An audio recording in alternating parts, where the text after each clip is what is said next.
उत्पादन वाढलं तरी ती कंपनी ते घेऊन जाऊ शकते तुमची. मग त्या लोकांना ते ड्रम दिले. ड्रम दिलेत ना, ते औषधं तयार मग हे करायला. असंच 6-7 महिन्यापूर्वी ना ते शेतकरी आलते, बोलले कुठं गट तयार होऊ शकतो. बोलले त्यावेळेस ते शेतकरी म्हणले आपल्या तळेगावला होऊ शकतं. मग इथं आम्हाला का मार्गदर्शन झालं नाही त्याविषयी? हा. त्याविषयी तर मार्गदर्शन इथं पण शेतकरीच राहतो ना. तो बचत नाही. नाही आम्ही शेतकरी होतोच ना, बरोबर आहे. तर आम्हाला त्यांनी हे माहिती द्यायला पाहिजे होती. तेच ना, त्यांचं 5 वर्षासाठी तो गट. हा 5 वर्षानंतर दुसऱ्या याच्यात घेणार गावामध्ये आदिवासी. बरं. समजा तुमच्या गावात घेतलं तर तुमच्या गावातल्या शेतकऱ्याला सांगितलं जायचं. 80% शेतकरी काय म्हणतात त्याच गावचे, तुम्ही कसे बोलले व आम्हाला काय दिलंच नाही. हो नाही दिलं ना. ती लोकं म्हणली ना, रोपं टाकताना म्हणले आम्ही हे केलं ना. माहिती भेटली आम्हाला. राहू काय तर आपल्या बचत गटाला आहे ना तळेरांचे त्यावेळेस त्यांना म्हणलं आमचे तुम्ही घेतलं ना एक गाव, पण आमचे बगाडवाडी आणि सीतेवाडी हे 2 गावातले गटांना दिलेले. तसं तुमच्यातले मानणारच ना, आमच्या गावातले एक बचत गटाला भेटलं त्याला दिलं ना, आम्हाला का दिलं? का बरं भेटलं नाही त्यामुळे आम्हाला? आपल्याला भेटल. फक्त तुम्ही त्या पद्धतीने करा तर उत्पादन वाढणार आहे आपलं. म्हणजे तुमच्या समस्या आम्हाला सांगत जा. व आम्हाला ह्या गटाला भेटलं आम्हाला काय भेटलं नाही. ते 5 वर्षासाठी आलेलं त्यांचं परिपूर्ण त्यांना माहिती दिली जाणार आहे. मग आम्हाला ती माहिती केव्हा मिळेल? तुम्हाला भेटेल ना. हा आता गट तर आमचे तयारच आहेत. आधीच आहेत का नाही? हा गट तयार आहेत, फक्त आता आम्हाला त्याची पूर्वतयारी सांगा काय करायची, आणि मग ती पूर्वतयारी केली का आम्हाला पण पाहिजेच ना. कंपनी मार्फत आहे ना त्या अधिकाऱ्यामार्फत ते गट तयार केलेले. आपल्या गावातले सुद्धा होतील. 5 वर्षानंतर झाले आपण सुद्धा मागणी करू शकतो ना. मागणी करू गटामार्फत. म्हणजे आता थोडक्यात साहेबांना काय सांगायचंय का, जेव्हा ती टीम इथे आली तेव्हा इथे त्यांना सहकार्य झालेलं नाहीये. मग त्यांनी गाव विचारण्यात आलं तेव्हा त्यांना, तर त्यांनी तळेरान ह्या गावांनी सहकार्य पण केलं आणि गावांनी मार्गदर्शन घेतलं. आपण कमी पडलो तिथे असं समजूया, पण आता पुढे जेव्हा आपल्याला चान्स आहे तेव्हा मात्र सगळ्यांनी सहकार्य करायचं आहे, जेणेकरून तो लाभ आपल्याला घेता येईल. हा आता तो गेलाय, पण साहेब काय म्हणतात की पुढच्या वेळेस तो तुम्हाला भेटणार आहे, पण केव्हा?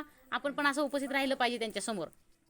जेव्हा त्यांना दाखवायचं असेल की हा बगडवाडीमध्ये आम्हाला तो प्रोजेक्ट राबवायचा आहे, तर बगडवाडीच्या शेतकऱ्यांनी जर त्यांना तेवढा सपोर्ट केला तर नक्कीच बगडवाडीमध्ये पण तो प्रोजेक्ट सक्सेस होऊ शकतो, जे की आज तळेरानमध्ये झालाय. तो असं वेगळं काय करावं लागेल साहेब त्याच्यासाठी? मग आम्हाला आता एक मॅडम तुमची आहे ना दोरीत आता आहे ना, दोरीत लागवड कशी करतात त्याच्याबद्दल माहिती सांगा तुम्ही. आता तुम्ही प्रत्यक्षात केले का नाही दोरीत लागवड? उत्पादन कसं काय ते महिलांना सांगा. आता 4 सूत्रीमध्ये बरेच शेतकरी आहेत बरं का. बऱ्याच जणांनी शिवाय इकडे बस, इथे बस, या इकडे, या इकडे सारखा. 4 सूत्रीमध्ये बऱ्यापैकी शेतकरी आहेत. तर 4 सूत्रीचं आता माझं 3रं वर्ष आहे. रिझल्टही छान आला. मेन म्हणजे बियाणं जी पूर्वी काय म्हणूया आपण आधुनिक पद्धतीने जेव्हा शेती केली जायची तेव्हा जास्त बियाणं लागायचं. बियाणं आता कमी लागतं आणि DAPचा वापर केल्यानंतर खरंच रिझल्ट आला. स्वतः रिझल्ट घेतलाय मी. प्रत्येकाने 4 सूत्रीत उतरावं आणि साहेबांचं मार्गदर्शन वेळोवेळी असतं. कुणाला अजूनही काही समजलं नसतं त्याबद्दल तुम्ही शंका विचाराव्यात, की जेणेकरून तुम्हाला ते अजून सोपं जाईल. आणि जेव्हा एक अधिकारी आपल्याला मार्गदर्शन करतायत तर ते काही कुठला आपल्याकडून चार्जेस घेत नाहीयेत. KVKचे खरंच मी मनापासून आभार मानते की त्यांनी मला बांधावर येऊन मला मार्गदर्शन केलं. भीती तर प्रत्येकात असते, पण बदल घडायलाच हवा. आजही आपण घरातून बाहेर पडलोय. उमेद अभियानाची साथ आणि KVKचं मार्गदर्शन वेळोवेळी होतंय. त्याच्यातून फक्त डेव्हलप व्हायचंय आपल्याला प्रत्येक कुटुंबासाठी. तिथे काही अधिकारी तुमचे पोते न्यायला येणार नाहीत, पण त्यांचं म्हणणं असं आहे की एवढं जर तुम्ही हार्डवर्क करताय तर मग त्या हार्डवर्कमधून तुमचं बेनिफिट जास्त निघालं पाहिजे. प्रत्येकाला आशा असते की कसं उत्पन्न जास्त होईल, माझं दरवर्षी उत्पन्न कसं वाढेल.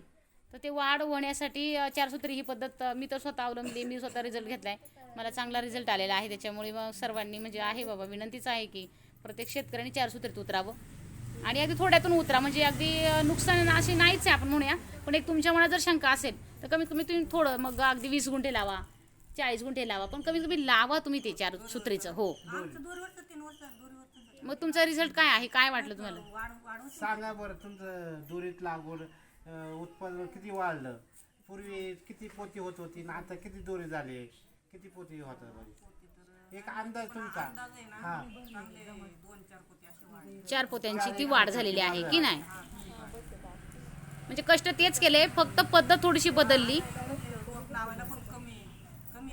म्हणजे बियाणं कमी लागलं. आले की नाही, तुमचं रोप जर उरतंय याचा अर्थ काय झालं, बियाणं कमी लागलं.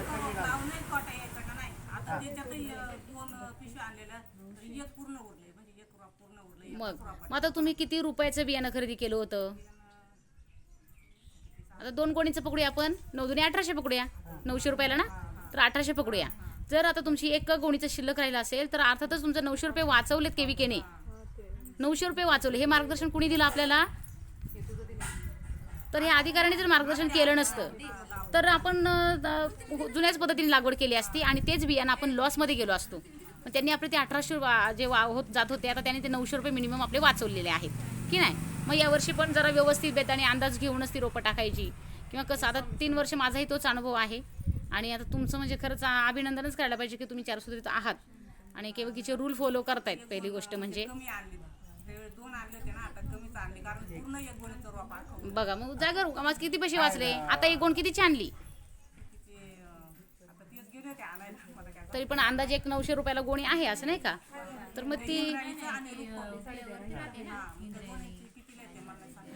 तो कुठला वाण आहे तो केलं तर तुमचा शेतकरी शेजारचा शेतकरी करू शकतो ना.